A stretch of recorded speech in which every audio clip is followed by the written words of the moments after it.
नमस्कार फ्रेंड्स।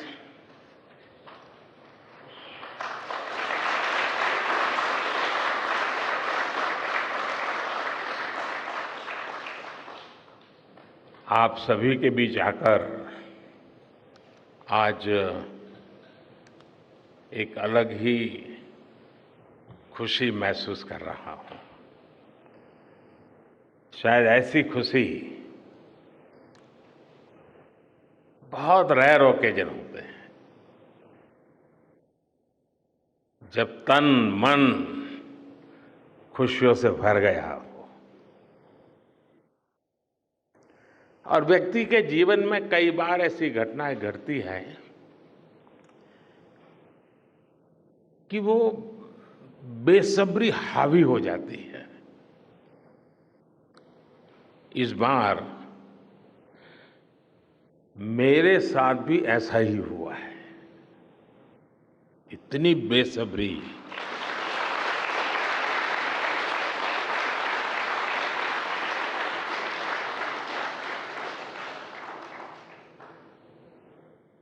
मैं south Africa में था, फिर ग्रीस का कार्यक्रम था तो वहां चला गया, लेकिन मेरा मन पूरी तरह आपके साथ ही लगा हुआ था।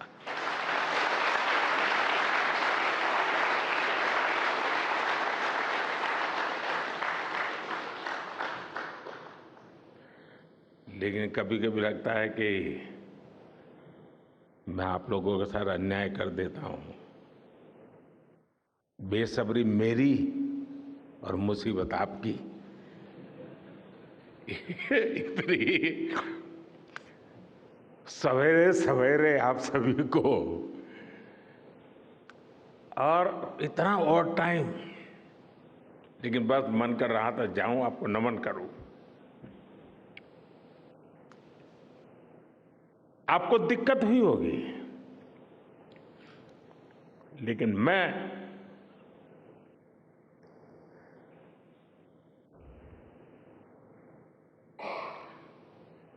भारत में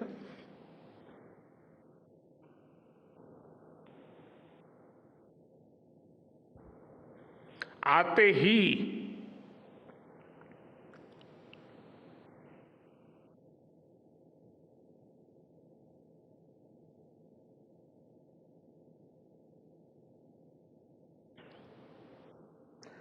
जल्द से जल्द आपके दर्शन करना चाहता था।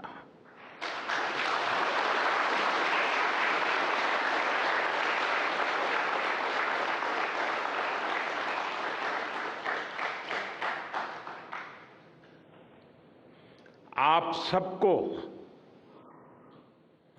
सैल्यूट करना चाहता था।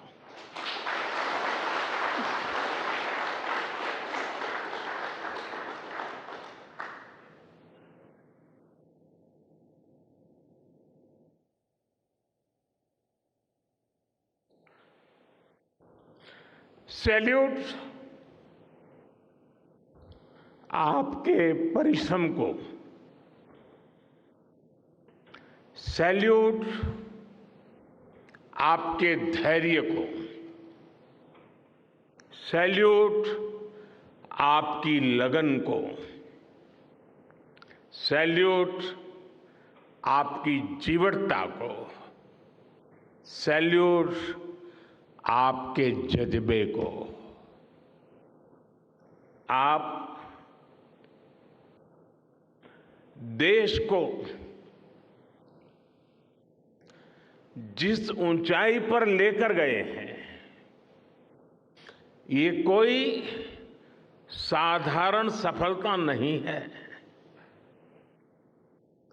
ये अनंत अंतरिक्ष में भारत के वैज्ञानिक सामर्थ्य का शंखनाद है।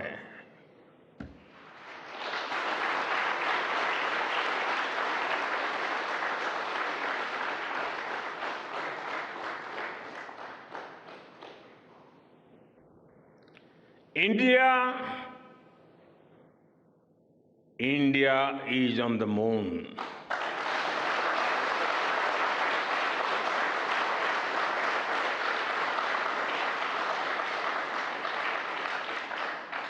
We have our national pride placed on the moon.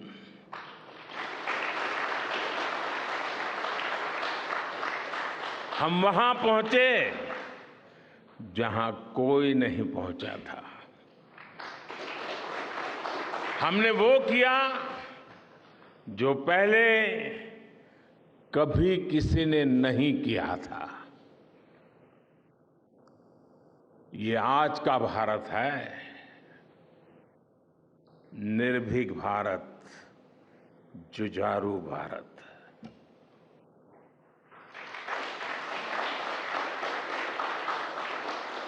ये वो भारत है जो नया सोचता है, नए तरीके से सोचता है, जो डार्क जोन में जाकर भी दुनिया में रोशनी की किरण फैला देता है।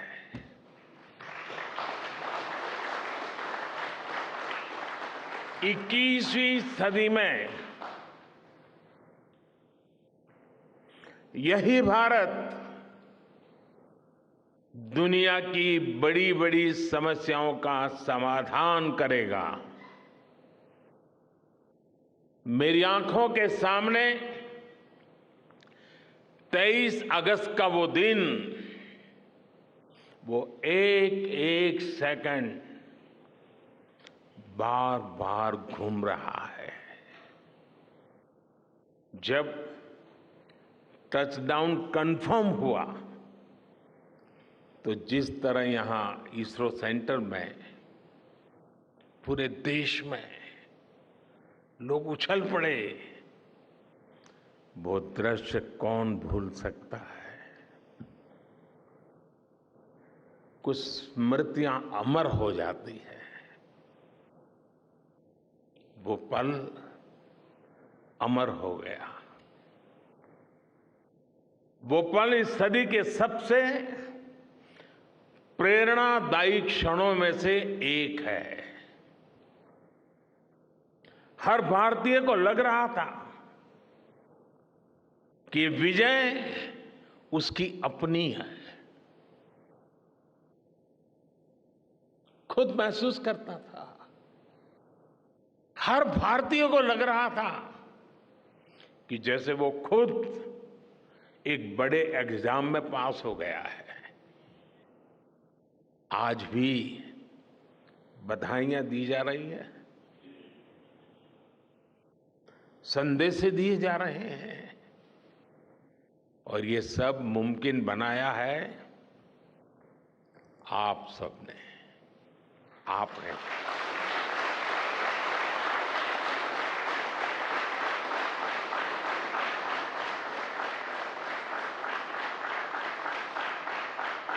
देश के मेरे वैज्ञानिकों ने ये मुमकिन बनाया है। मैं आप सबका जितना गुणगान करूं वो कम है। मैं आपकी जितनी सराहना करूं वो कम है। साथियों, मैंने वो फोटो देखी जिसमें हमारे मून लैंडर ने अंगद की तरह चंद्रमा पर मजबूती से अपना पैर जमाया हुआ है।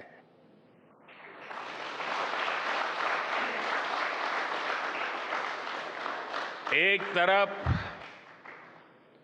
विक्रम का विश्वास है तो दूसरी तरफ प्रज्ञान का पराक्रम है।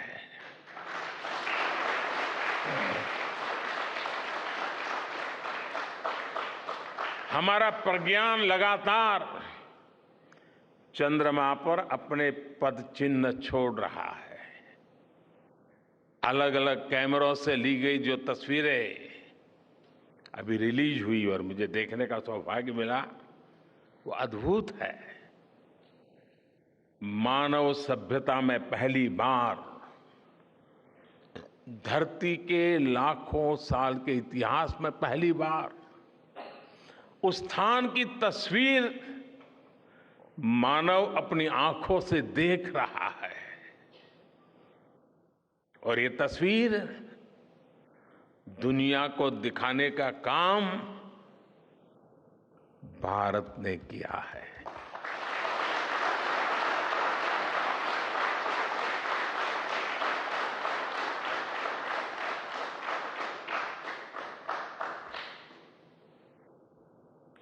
आप सभी वैज्ञानिकों ने किया है। आज पूरी दुनिया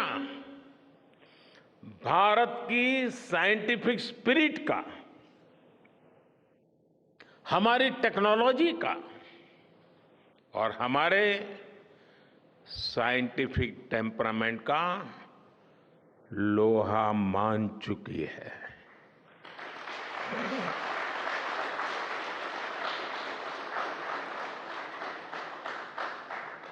चंद्रयान महाअभियान सिर्फ भारत की नहीं बल्कि पूरी मानवता की सफलता है।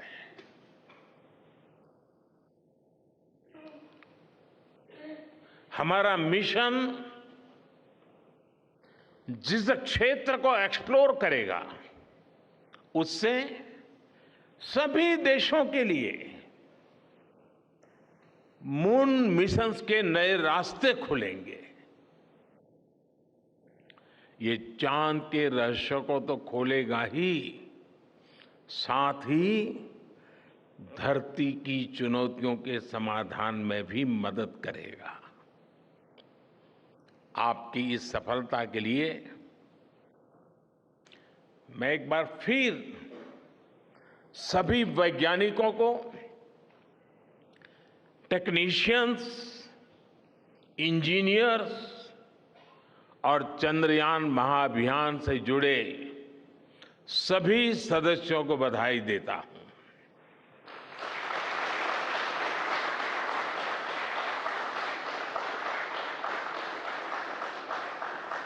मेरे परिवारजनों, आप जानते हैं कि स्पेस मिशंस के टच डाउन पॉइंट को एक नाम दिए जाने की वैज्ञानिक परंपरा है। चंद्रमा के जिस हिस्से पर हमारा चंद्रयान उतरा है, भारत ने उस स्थान के भी नामकरण का फैसला लिया है।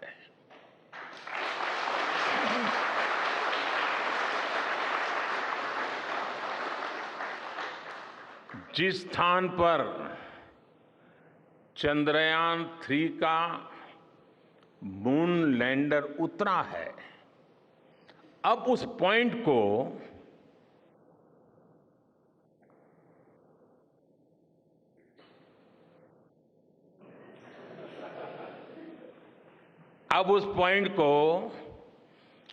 शिव शक्ति के नाम से जाना जाएगा।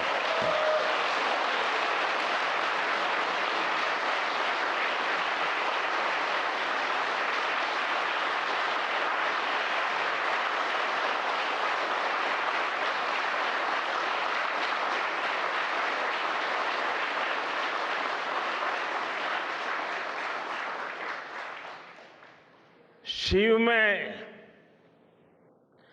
मानवता के कल्याण का संकल्प समाहित है और शक्ति से हमें उन संकल्पों को पूरा करने का सामर्थ्य मिलता है। चंद्रमा का शिव शक्ति पॉइंट हिमालय से कन्याकुमारी से जुड़े होने का बोध कराता है।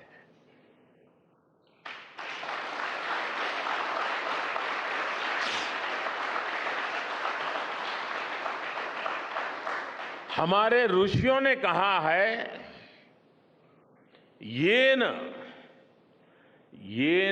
कर्माण्य पशो मनीषिणो यज्ञे कुण्वन्ति वित्तेषु धीरः यत्पूर्व यक्ष्मन्तः प्रजानां तन्मे मनः शिव संकल्पमस्तु। अर्थात जिस मन से हम कर्तव्य कर्म करते हैं, विचार और विज्ञान को गति देते हैं, और जो सबके भीतर मौजूद है, वो मन शुभ और कल्याणकारी संकल्पों से जुड़े।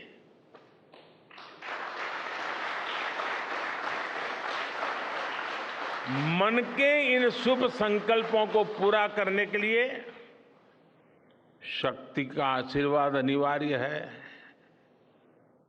और ये शक्ति हमारी नारी शक्ति है।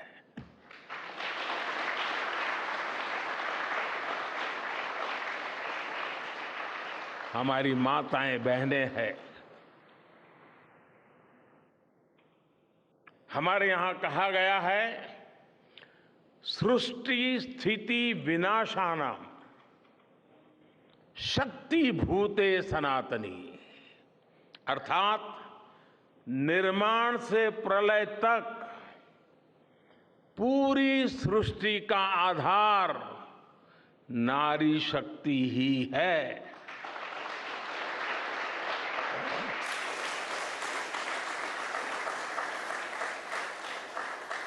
आप सबने देखा है, चंद्रयान 3 में देश ने, हमारी महिला वैज्ञानिकों ने, देश की नारी शक्ति ने कितनी बड़ी भूमिका निभाई है। चंद्रमा का शिव शक्ति पॉइंट सदियों तक भारत के इस वैज्ञानिक और दार्शनिक चिंतन का साक्षी बनेगा।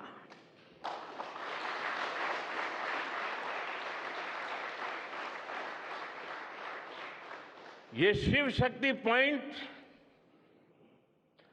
आने वाली पीढ़ियों को प्रेरणा देगा कि हमें विज्ञान का उपयोग मानवता के कल्याण के लिए ही करना है। मानवता का कल्याण, यही हमारा सुप्रीम कमिटमेंट है। साथियों, एक और नामकरण काफी समय से लंबित है। 4 साल पहले जब चंद्रयान 2 चंद्रमा के पास तक पहुंचा था, जहां उसके पदचिन्ह पड़े थे,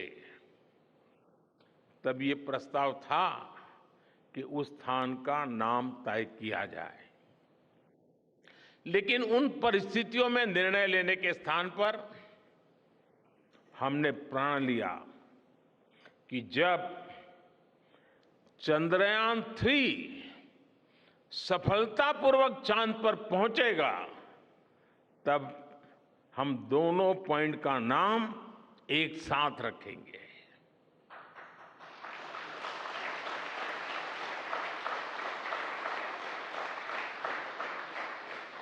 और आज मुझे लगता है कि जब हर घर तिरंगा है, जब हर मन तिरंगा है और चांद पर भी तिरंगा है, तो तिरंगा के सिवाय चंद्रयान 2 से जुड़े उस स्थान को और क्या नाम दिया जा सकता है।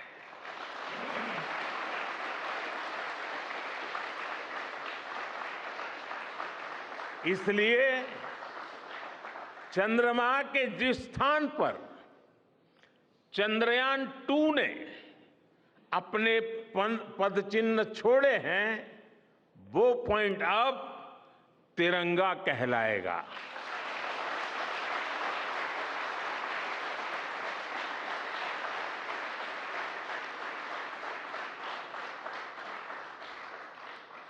ये तिरंगा पॉइंट भारत के हर प्रयास की प्रेरणा बनेगा। ये तिरंगा पॉइंट हमें सीख देगा कि कोई भी विफलता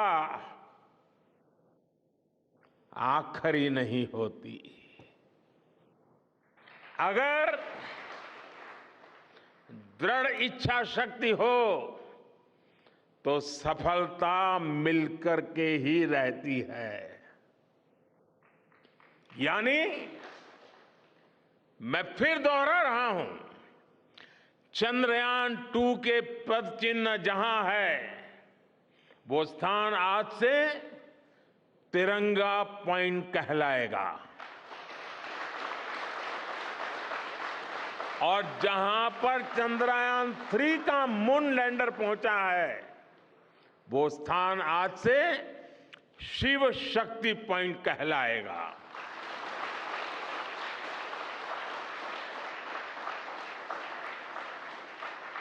साथियों,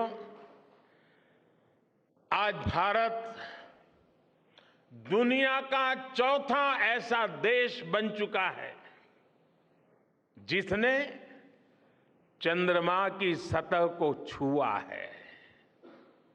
ये सफलता तब और अधिक बड़ी हो जाती है जब हम ये देखते हैं कि भारत ने अपनी यात्रा कहां से शुरू की थी। एक समय था जब भारत के पास जरूरी तकनीक नहीं थी, सहयोग भी नहीं था। हमारी गिनती थर्ड वर्ल्ड यानी थर्ड रो में खड़े देशों में होती थी। थर्ड वर्ल्ड थर्ड रो में खड़े हुए लोगों में होती थी। वहां से निकलकर आज भारत दुनिया की 5वीं सबसे बड़ी अर्थव्यवस्था बना है।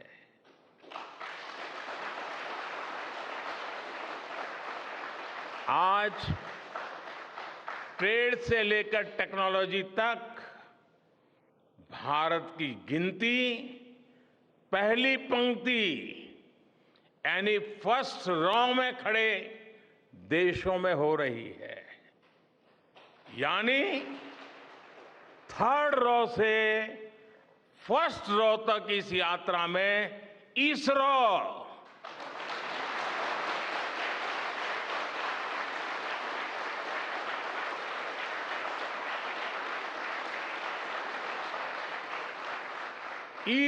जैसी संस्थानों की बहुत बड़ी भूमिका रही है।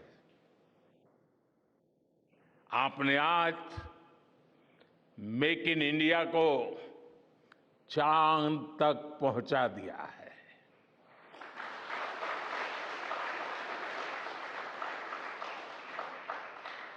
मेरे परिवारजनों, मैं आज आपके बीच आकर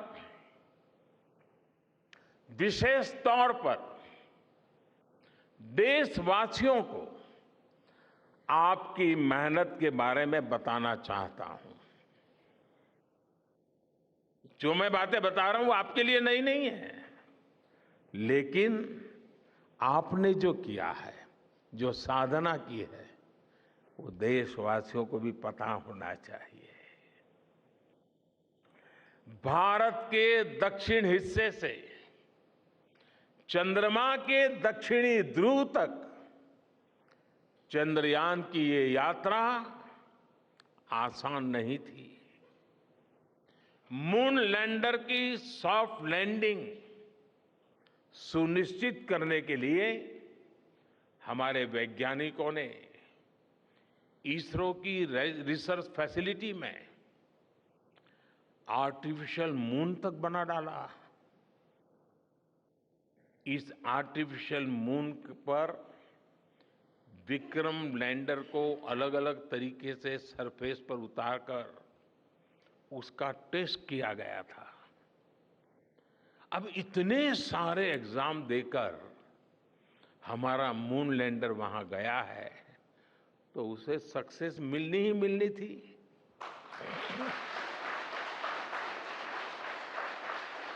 साथियों, आज जब मैं देखता हूं कि भारत की युवा पीढ़ी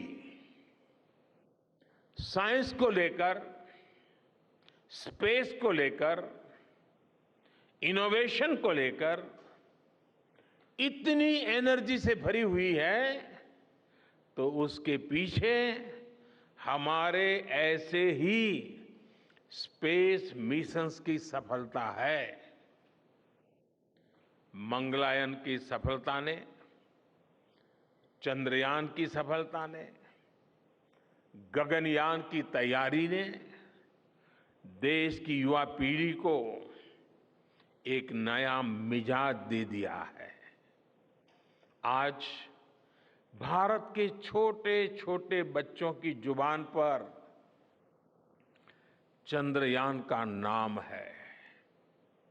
आज भारत का हर बच्चा आप वैज्ञानिकों में अपना भविष्य देख रहा है। इसलिए आपकी उपलब्धि सिर्फ ये नहीं है कि आपने चांद पर तिरंगा लहराया, लेकिन आपने एक और बड़ी उपलब्धि हासिल की है, और वो उपलब्धि है भारत की पूरी पीढ़ी को जागृत करने की, उसे नई ऊर्जा देने की।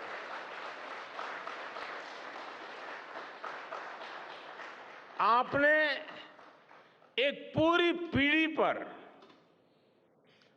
अपनी सफलता की गहरी छाप छोड़ी है। आज से कोई भी बच्चा रात में जब चंद्रमा को देखेगा तो उसको विश्वास होगा कि जिस हौसले से मेरा देश चांद पर पहुंचा है, वही हौसला, वही जज्बा उस बच्चे के भीतर भी है, उस युवा के भीतर भी है।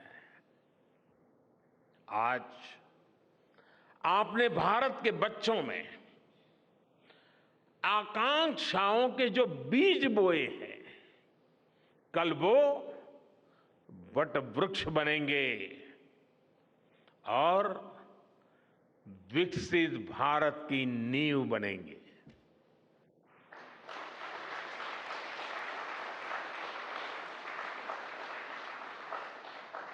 हमारी युवा पीढ़ी को निरंतर प्रेरणा मिलती रहे,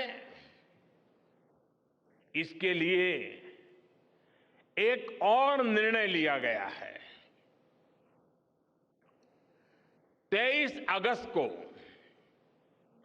जब भारत ने चंद्रमा पर तिरंगा फहराया, उस दिन को अब हिंदुस्तान नेशनल स्पेस डे के रूप में मनाया जाएगा।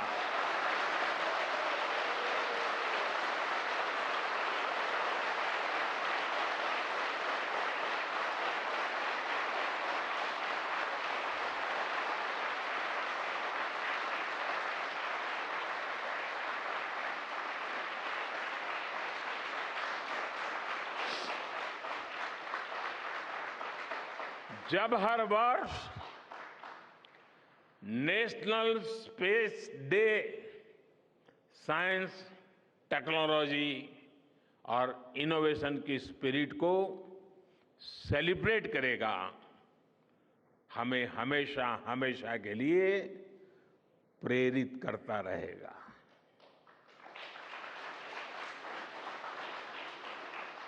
मेरे परिवारजनों, आप भी जानते हैं कि स्पेस सेक्टर का जो सामर्थ्य है, वो सैटेलाइट लॉन्च करने या अंतरिक्ष की खोज से कहीं ज्यादा बड़ा है।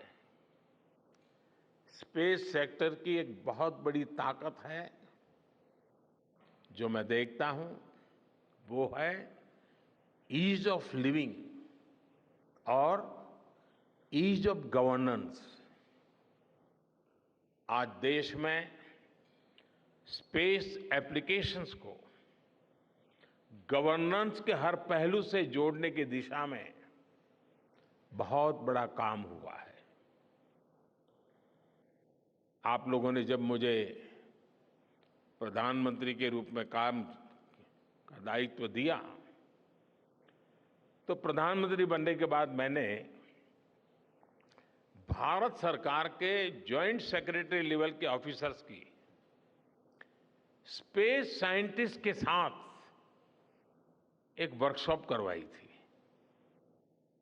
और इसका मकसद ये था कि गवर्नेंस में, शासन व्यवस्था में ट्रांसपेरेंसी लाने में स्पेस सेक्टर की ताकत का ज्यादा से ज्यादा इस्तेमाल कैसे करें।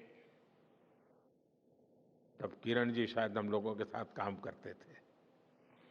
इसी का नतीजा था जब देश ने स्वच्छ भारत अभियान शुरू किया, शौचालयों का निर्माण शुरू किया, करोड़ों घरों को बनाने का अभियान चलाया, तो इन सब के मॉनिटरिंग के लिए, उसकी प्रगति के लिए स्पेस साइंस ने बहुत मदद की। आज देश में दूर दराज के इलाके में एजुकेशन, कम्युनिकेशन और हेल्थ सर्विसेज पहुंचाने में स्पेस सेक्टर की बहुत बड़ी भूमिका है। इन दिनों आजादी के अमृत महोत्सव के निमित्त जो जिले जिले में अमृत सरोवर बन रहे हैं, उसका भी टैगिंग, उसकी भी मॉनिटरिंग स्पेस के द्वारा ही हो रही है। बिना स्पेस टेक्नोलॉजी के हम टेलीमेडिसिन और टेली एजुकेशन की कल्पना तक नहीं कर सकते। स्पेस साइंस ने देश के रिसोर्सेज के ऑप्टिमम यूटिलाइजेशन में भी बहुत मदद की है। हमारे देश के एग्रीकल्चर सेक्टर को ताकत देने में, मौसम का अनुमान लगाने में स्पेस सेक्टर जो मदद करता है वो देश का हर किसान जानता है। आज वो देख लेता है अपने मोबाइल पर अगले सप्ताह मौसम का क्या हाल है। देश के करोड़ों मछुआरों को आज नाविक सिस्टम से जो सटीक जानकारी मिल रही है वो भी आप ही की देन है। आज जब देश में बाढ़ आती है, कोई प्राकृतिक आपदा आती है, भूकंप आता है, तो हालात की गंभीरता का पता लगाने में आप सबसे पहले आगे आते हैं। जब साइक्लोन आता है तो हमारी सैटेलाइट्स उसका सारा रूट बताती हैं, सारी टाइमिंग बताती हैं और लोगों की जान भी बचती है, संपत्ति भी बचती है। और सिर्फ साइक्लोन के कारण जो संपत्ति बचती है ना, उसका अगर जोड़ लगा दें तो आज स्पेस का जो खर्चा है उससे वो ज्यादा हो जाता था।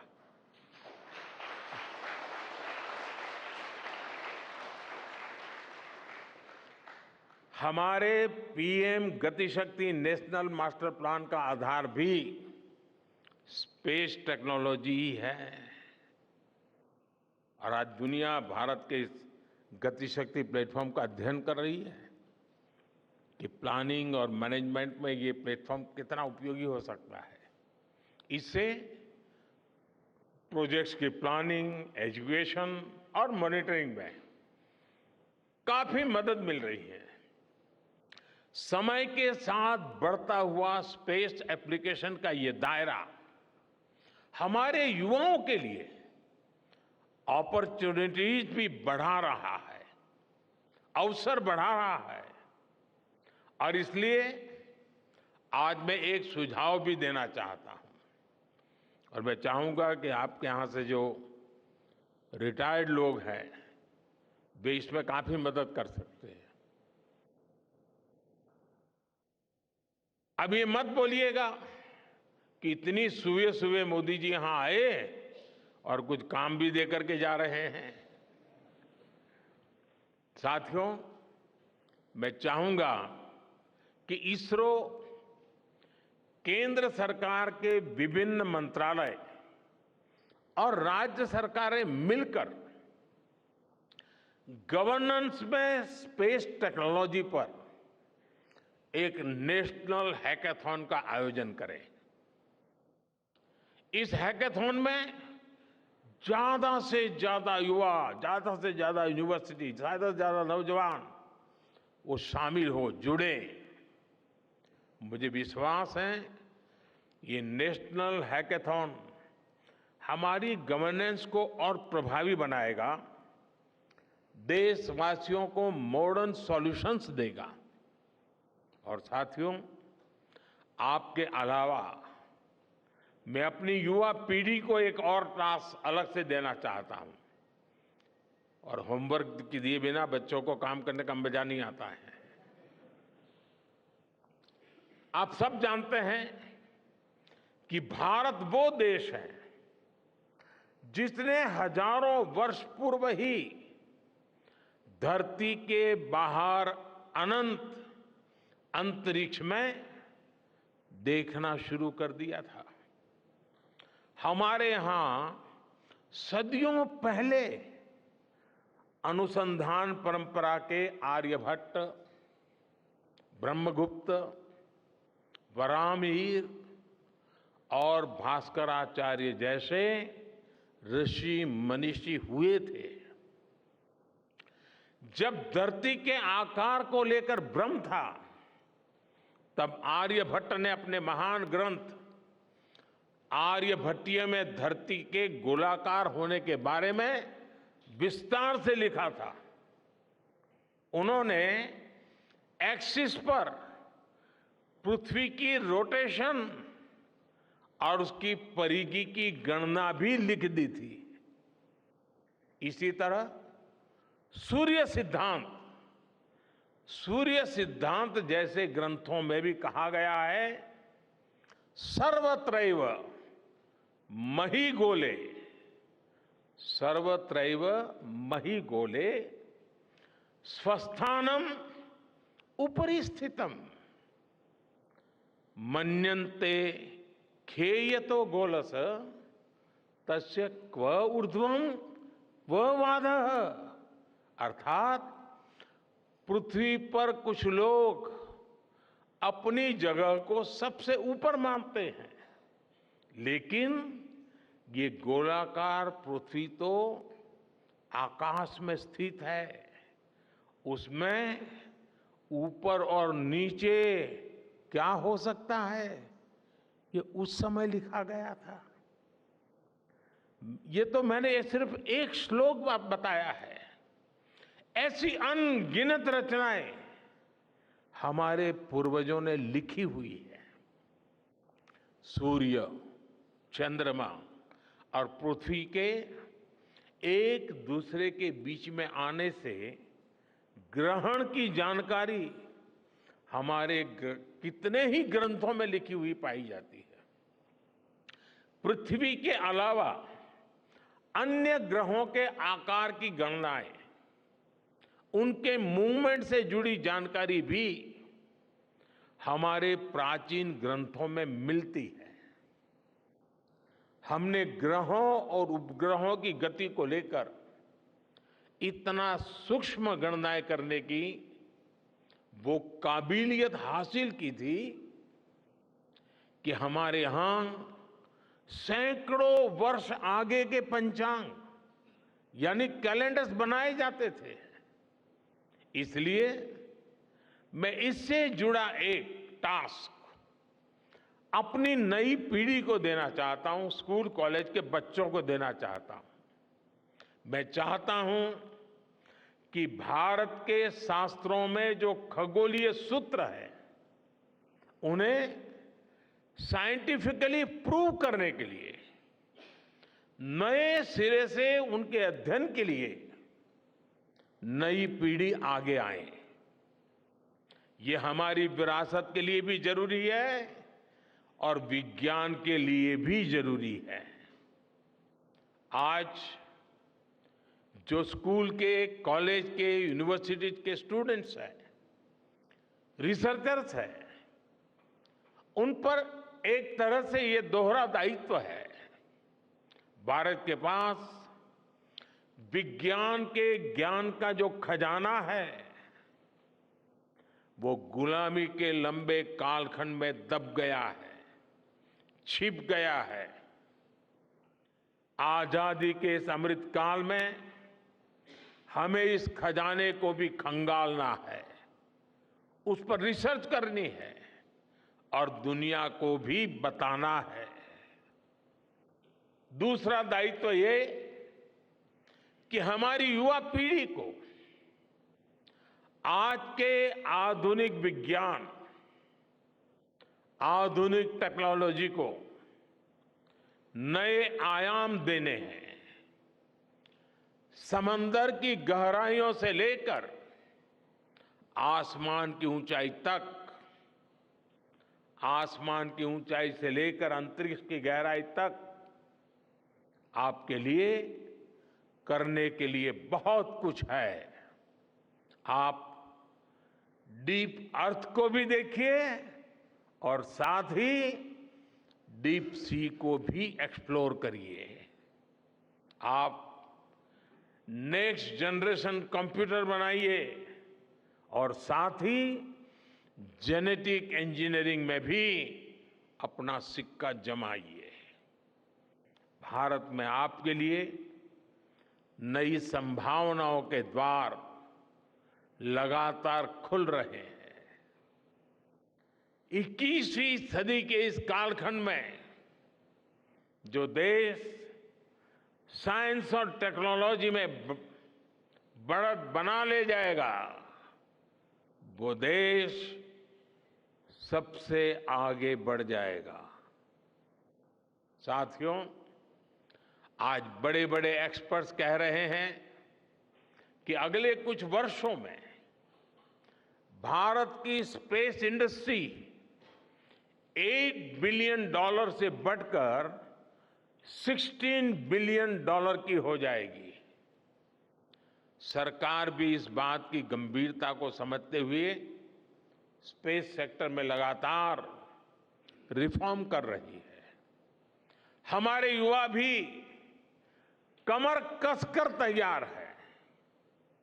आपको जानकर सुखद आश्चर्य होगा कि पिछले 4 साल में स्पेस सेक्टर में काम करने वाले स्टार्टअप्स की संख्या 4 से बढ़कर करीब करीब 150 हो गई है। हम कल्पना कर सकते हैं कि अनंत आकाश में कितनी अनंत संभावनाएं भारत का इंतजार कर रही हैं। वैसे कुछ दिन बाद 1 सितंबर से माईगॉव हमारे चंद्रयान मिशन को लेकर बहुत बड़ा क्विज कंपटीशन लॉन्च करने वाला है। हमारे देश के स्टूडेंट्स इससे भी शुरुआत कर सकते हैं। मैं देश भर के स्टूडेंट से आग्रह करूंगा कि आप सभी बड़ी संख्या में इससे जुड़े। मेरे परिवारजनों, देश की भावी पीढ़ी को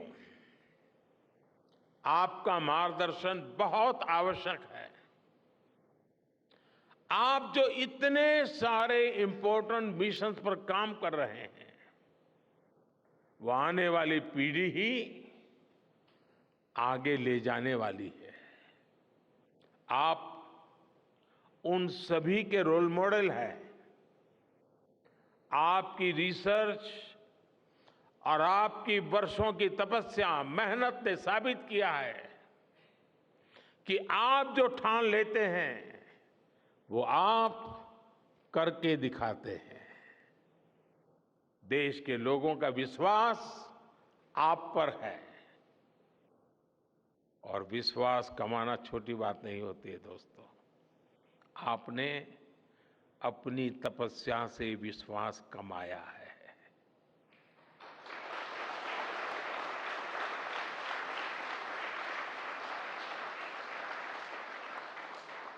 देश के लोगों का आशीर्वाद आप पर है। इसी आशीर्वाद की ताकत से, देश के प्रति इसी समर्पण भाव से भारत साइंस एंड टेक्नोलॉजी में ग्लोबल लीडर बनेगा। और मैं आपके बीच